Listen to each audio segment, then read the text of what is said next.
This is your 2020 Hyundai Sonata Hybrid. I've done a pretty deep dive on the new Sonata, so this won't take too long, just kind of highlighting some differences overall between the hybrid and the gasoline version. So Quirks, Perks, and Irks, everything's the same up front. You get that cool design that runs along the edge of the hood. Not all the way up, but just kind of halfway up, and LED turn signals, which double as your day runners, and regular LED lights. One of the differences here, which is a perk for me, you get the air curtain, and it goes right through, because you can see the parking lot on that side, and you can see it right through the middle, that little air curtain there. So nicely done, Hyundai. Lowering wind resistance. I can't believe I had a flub under a minute in. All right, these to me, I call them the hockey stick rims. Being Canadian, I associate that little shape with a hockey stick. You can call it an L or whatever, but it looks good and it's functional, and again, helps on the fuel efficiency of the vehicle. I know I normally like 5-spoke rims and just the simplicity of it, but I'll give these a pass. They look good and they're functional.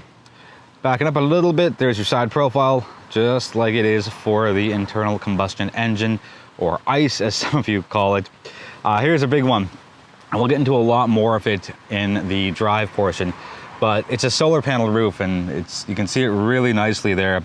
So it's in two parts, so it covers the front half, and it also covers the rear half. You don't get a sunroof because of it, but I would take the power of the sun over being able just to see the sun any day of the week. Going around to the rear quarter, and same design as the gasoline Sonata. A bit of an irk for me, and it was an irk on the internal combustion engine. I don't like that the reverse lights are just so close to the inside. I would rather have them on the outside, because when you're backing out of a parking spot, you want to be able to have them seen if somebody's approaching you. And anyways, it's not the worst thing, just not a great thing. Cool party trick, I've done this before. To open the trunk, you push the top of the H logo and up it goes. Now this also does have the automatic trunk. So all you do is have the key fob in your hand, you walk up to it, wait a couple seconds, and the trunk pops up. So cool perk here as I get myself out of the shadow. No compromise on trunk space. 453 liters here, 453 liters for the gasoline version. So nicely done there, Hyundai. Another way they're saving fuel consumption is there's no spare tire. As you can see, there is a tire mobility kit, but that's about it. So I don't mean like that's about it, but like that's it. It's just a nice, I'm in the shadow again. I'm gonna get myself out of this because you can see I talk with my hands. Take a quick look inside the Sonata Hybrid. So the majority of what you're going to see here is the same as my gasoline engine review, but we'll do a quick review on it. Mostly going to focus on the seats for this quick part. The thigh bolsters, not too bad, not great, but it's the side bolsters that really make a difference, keep you in place, and the seats are very comfortable. Also heated seats and cool seats for that matter. So a couple of differences on the steering wheel as we get it started up. Where's the button? There it is. So here it comes. Get the same cool little chime. So if you look to the bottom right of your screen, that's the battery monitor. And you don't get that in the gasoline version. And you don't get a tachometer. You get the power, eco, charge, and off as far as the tachometer 2.0, which is what comes with the hybrid. So let's take a quick look at the center screen. So it says energy flow. And what we're looking at is the power of the sun coming through the sunroof, and it's charging the battery. You just saw the orange engine light come on, which is signifying that power is coming from the engine and going towards the battery. And the car's not in motion because you can see it's in park, but once it gets going, it'll show lines from where the power is being drawn from and where it's coming back to.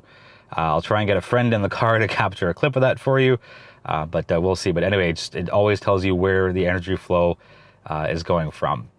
So a little green car on top of the digital speedometer.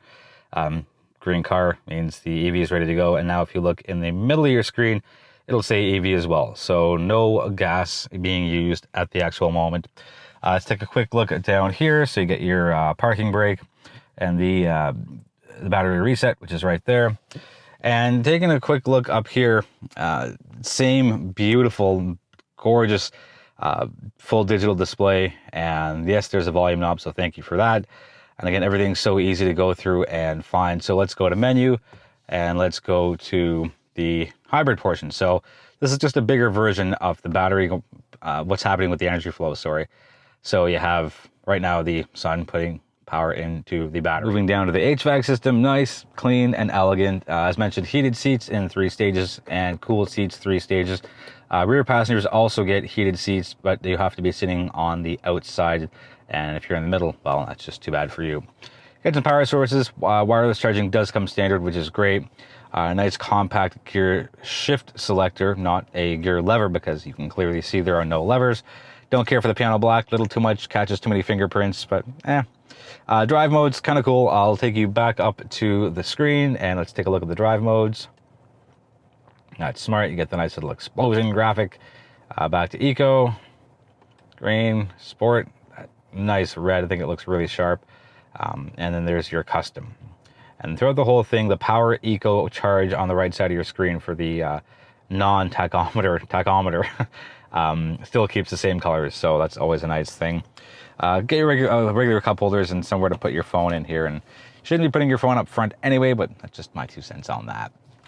Anyways, let's slowly take you up to the roof, and because there's a solar panel, you do not get a sunroof. And I think I quickly mentioned that on the exterior portion, but I don't really care. The interior is light, so it's not dark and claustrophobic. It still gives it a slightly bigger feel than what it actually is. Not that it's cramped, but you know how dark colors make things look a little smaller. As a guy who used to be pretty overweight, I wore dark colors a lot, so that's my little comparison to that. You get a heated steering wheel as well, and that button is right there. And aside from that, everything looks and feels the same as it does in the gasoline version. I will quickly touch on fuel consumption right now, and we'll do more of that in the drive. So I'm at 4.5 liters per 100 kilometers, and if you're wondering how many kilometers I've done, 346. And that's over 9 hours, so that's a good blend of city and highway driving. I'm thoroughly impressed, absolutely impressed with just how much range you can get between the sunroof and the battery, and just driving, you know, predictably. Let's do the drive in the 2020 Hyundai Sonata Hybrid. Under the hood, you got a 2.0 liter 4-cylinder engine, and that gives you 192 horsepower and 139 pound-feet of torque. Because it's a hybrid, it does have a 38 kilowatt electric motor. According to Hyundai Canada's website, your total torque output is 271 pound-feet, and that makes a real big difference because the sprint to get up to highway speeds is relatively quick.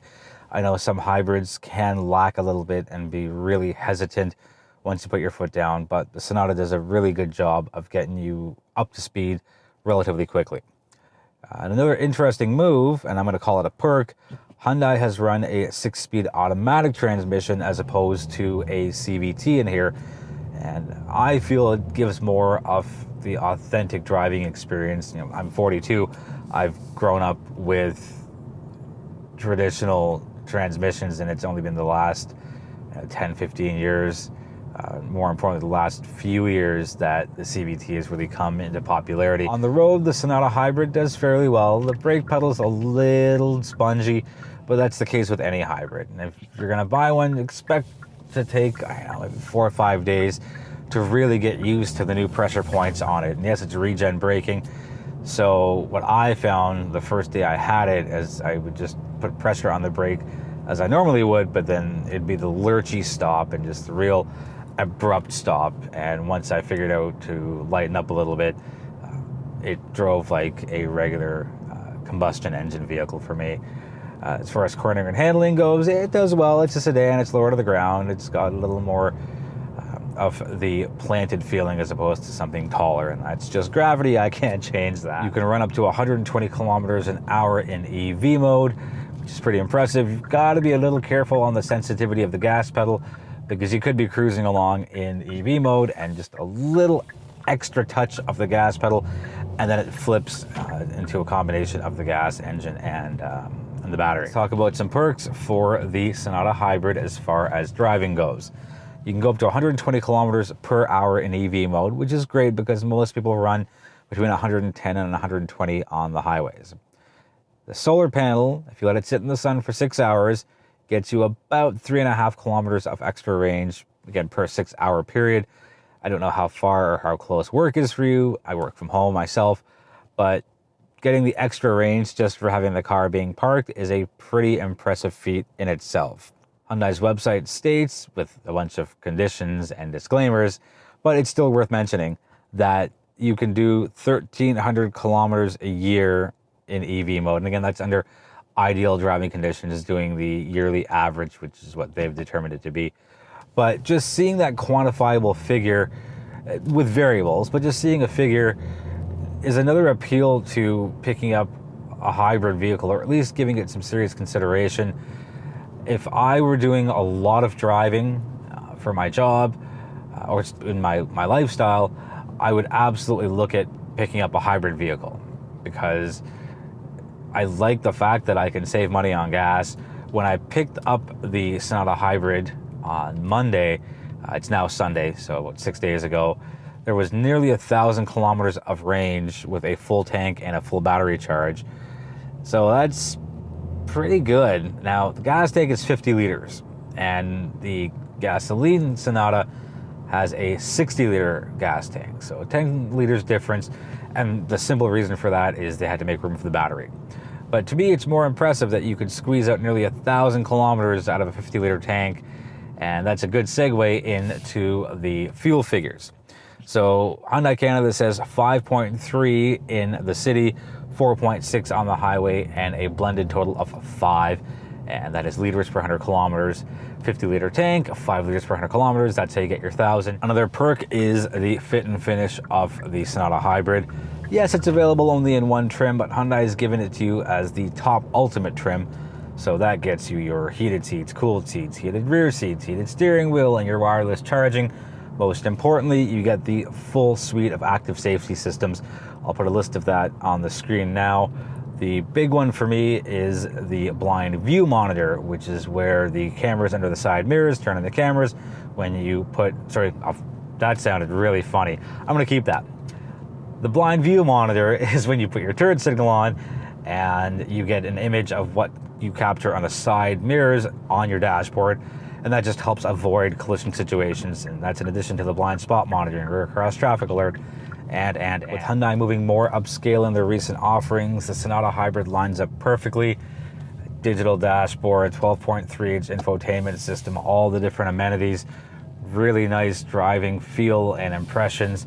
Yeah, it's a little noisy, but that can easily be fixed. So overall, I'm happy with the 2020 Hyundai Sonata Hybrid, and I think it's going to give the gasoline version a good run for its money. And if I'm Hyundai Canada, I'm pretty happy about that. I'd rather lose sales within the company than lose it to a competitor. So let's get a wrap up the review on the 2020 Sonata Hybrid. If you've got any questions, let me know. I'll do my best to get you answers as soon as possible. Thank you so much for watching. I appreciate the support. Feel free to subscribe if you haven't already. Be well, be healthy, be safe, and I'll be back sooner than later with my next review.